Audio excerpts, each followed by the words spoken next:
Tuhan ajari aku sabar yang tanpa tepi itu. Segala yang datang dari Allah itu tidak mungkin buruk. Tidak mungkin. Kenapa kita diminta untuk taat dengan mutlak? Karena segala yang datang dari Allah pasti baik. Ya, pasti baik. Karena Allah menurunkan segala maslahat sesuai kebutuhan kita. Cuma manusia kadang-kadang, menginginkan sesuatu dengan pikiran pendeknya yang bukan kebutuhannya. Al-Baqarah 216. Enggak pelan-pelan kita ya.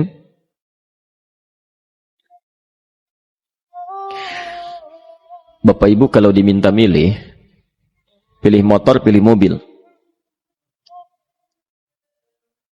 Pak, pilih motor, pilih mobil. Kalau sebagai manusia biasa pilih motor, keterlaluan itu. Umumnya akan memilih mobil. Akan memilih mobil umumnya. Tapi kadang-kadang kita menginginkan sesuatu yang tinggi, menurut Allah itu bukan kebutuhan kamu. Kebutuhan kamu itu motor. Ya.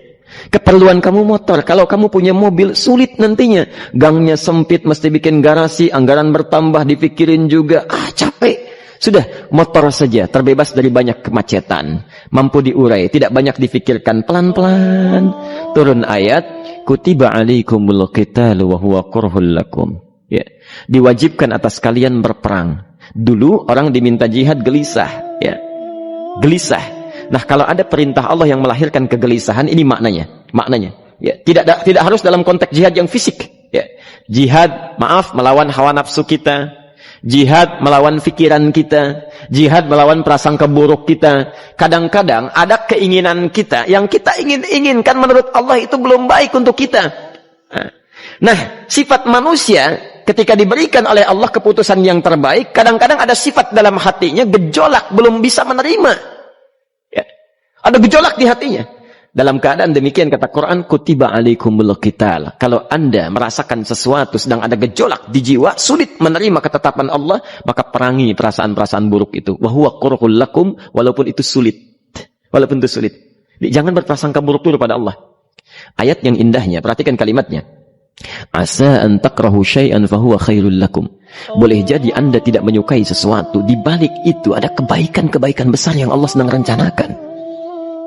Karena pikiran kita pendek, maunya sekarang saja. Tapi subhanallah, Allah sangat panjang, tidak ada batasnya. Allah memberikan maslahat sampai kamu meninggal, ini maslahatnya. Kamu berpikir sekarang saja. Wa asa an tuhibbu syai'an wa huwa syarrul lakum. Sedangkan boleh jadi di balik yang kita sukai, ada keburukan yang sedang menunggu kita di depan ini. Kamu tidak tahu. Ya.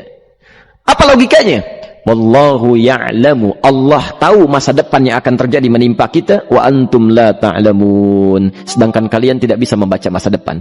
Ya. Saya punya adik perempuan datang lalu meminta doa. Kak, saya ingin tes katanya. Ya, di salah satu bank. Kemudian sudah pada tahap akhir. Yang menurut hitung-hitungan manusia dan perkiraannya, insya Allah lulus. Karena tidak ada alasan apa-apa lagi untuk tidak meluluskan. Baik, bismillah kita berdoa. Tapi doa kita seperti dibimbing oleh Quran, tidak minta dunia saja. Ya. Jadi dunia baik, Al-Baqarah 201. Rabbana atina fid dunya wa fil akhirah. Ya. Dunia minta baik, akhirat minta baik. Tapi aturan dunia dan akhirat ini jangan disebandingkan, rugi. Dunia itu kecil. Ya, akhirat lebih besar. Dunia itu kecil. Makanya diatur di Al-Qasas ya, ayat 77 sampai 78 itu aturannya wabtaghi fima atakallahu daral akhirah wala tansa nasibaka minad dunya. Minta seluas-luasnya akhirat, tapi dunia jangan berlebihan. Ya. Sekedar mencukupi kebutuhan kita saja. Ya. Pakaian, Bapak Ibu sekalian, ya, kita beli pakaian sesuai kebutuhan saja, jangan berlebihan. Ya. Cukup ketika kita akan sholat, layak, indah dalam pandangan Allah. Ketika kita akan bermuamalah, bagus, tidak mengecewakan orang lain, sudah. Maka waktu selebihnya, ketika kita mencari sesuai kebutuhan, waktu selebihnya bisa digunakan untuk memperbanyak ibadah. Tidak banyak energi terbuang, uang juga terbuang, tenaga juga terbuang. Bayangkan kalau keinginannya macam-macam. Wah, ingin baju terbaru, ingin tasnya Hermes, mereknya dari Paris, sekarang juga mesti dibeli. Wah, Uangnya sudah 400 juta keluar, tenaga mesti keluar, beli tiketnya macam-macam dan sebagainya. Habis waktu untuk mengejar dunia, ibadah tertinggalkan. Di rumusnya dunia itu secukupnya saja. Nah, yang paling menarik, kita doakan supaya Allah memberikan kebaikan dunia dan akhiratnya yang paling utama. Maka datanglah dengan lesu mengatakan, saya tidak lulus katanya. Kenapa? Saya bilang, saya tidak tahu, saya sudah berusaha. Tapi konon kabarnya, saingan saya adalah anak salah satu pejabat. Masya Allah. Saya bilang, kamu jangan bersedih. Kamu menginginkan sesuatu dengan pikiran pendek, Allah pasti memberikan yang terbaik yang tidak terlukiskan nanti. Subhanallah. Pekan beberapa hari setelah itu, muncul berita, ternyata dia diterima di bank syariah. Dia menginginkan sesuatu yang diinginkan, Allah menginginkan lebih dari apa yang dia harapkan. Dikasih bank syariah, di situ terjaga, meningkat keagamaannya, terjaga hijabnya, segalanya, dan disitulah kemudian diarahkan untuk menemukan jodohnya. Masya Allah. Dia berpikir saat itu Allah merencanakan masa depannya. Ya. Jadi apa yang Allah sudah rencanakan pasti baik, Pak, Bu. Jadi tadi dari salat subuh yang pertama kali ingin disampaikan adalah, coba dilihat sampai subuh ini, adakah aturan Allah dan Rasulnya yang sampai subuh ini pernah kita langgar, pernah kita ragukan? Barangkali itu yang membuat kehidupan kita sulit. Ya. Allah, Rasul membuat aturan. Dan ada 4 tipikal orang, ya, 4 tipikal orang bila dihubungkan dengan aturan yang Allah dan Rasul sudah buat itu. 1, ada yang ikut aturan. Maka orang seperti ini kata Quran, yuridullahu bikumul yusra wala yuridu bikumul usra. Al-Baqarah 185. Allah menginginkan kemudahan, tidak menghendaki kesulitan dalam hidupmu. Ya. Maka dibuat aturan, yang ikut aturan Allah pasti mudah hidupnya. Ya, pasti mudah hidupnya. Ya. Rizkinya mudah, hidupnya mudah, nyaman, enak. Ya. 1, ada yang ikut aturan.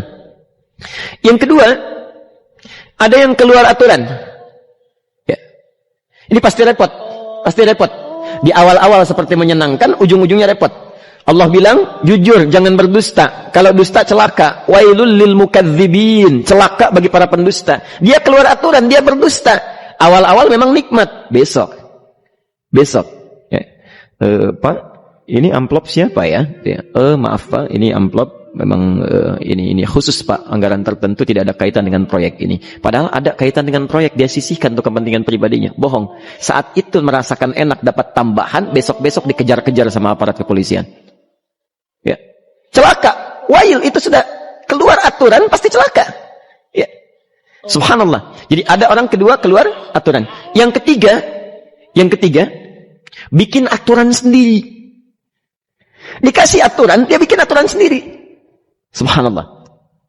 Kalau sakit, dibuat ketentuan.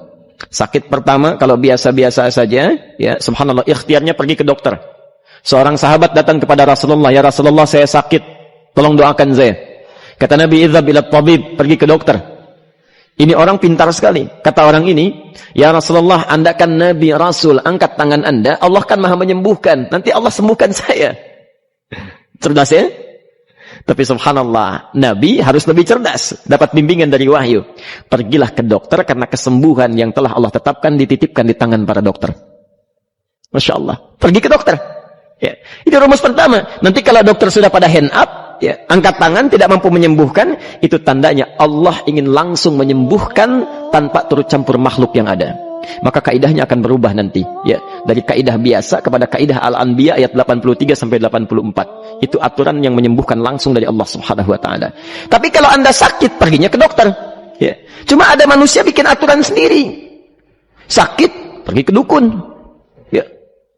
Dukun nggak bisa, pergi ke paranormal. Dirinya pun sudah nggak normal. Makanya disebut paranormal karena nggak normal. Ya.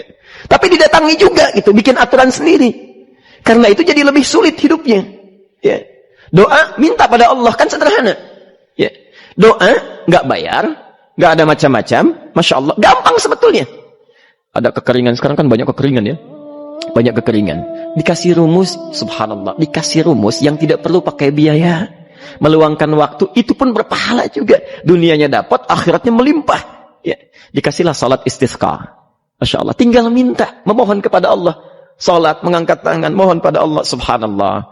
Manusia tidak bikin aturan sendiri. Oh, digarami saja. Orang garamin sayur, dia garamin awan. Cari biaya. Miliaran, terbang pakai pesawat. Kalau Allah tidak berkehendak, ya sudah. Ya, ayo silahkan. Berapa biaya yang mau kamu kumpulkan? Tenaga yang kamu kumpulkan, silahkan aja. Ya, yang ini hujan, bikin kering lagi di sana. Sana hujan, bikin kering lagi di sana. Mau sampai kapan? Ya, dikasih yang gratis, tinggal muncul. Cuma manusia bikin aturan sendiri. Ya susah hidupnya. Itu yang ketiga. Yang keempat, ada orang nggak mau diatur. Allah bikin aturan, dia nggak mau diatur. Ya, masya Allah. Ini yang luar biasa. Inilah yang fasik. Fasik itu keluar dari aturan, menyimpang, tidak mau diatur dia. Ya, tidak mau diatur. Karena itu Bapak Ibu sekalian, dari ayat yang pertama ini, ya, mari kita evaluasi sampai dengan hari ini subuh. Dari ayatnya memang sederhana, singkat, padat, cuma satu ayat. Tapi meminta kita untuk melihat, sudahkah sampai hari ini taat pada Allah dan Rasulnya? Yang kedua, ketaatan kita apakah selalu ragu atau sudah melahirkan keyakinan yang paripurna? Ya. Yang ketiga, pelajari aturan-aturan Allah terkait kehidupan kita. Aturan salat, aturan muamalah, ya, aturan beraktivitas, aturan berumah tangga. Pelajari itu supaya mendapatkan kemudahan. Biasanya kesulitan didapatkan karena kita belum mengenal aturan Allah dan Rasulnya.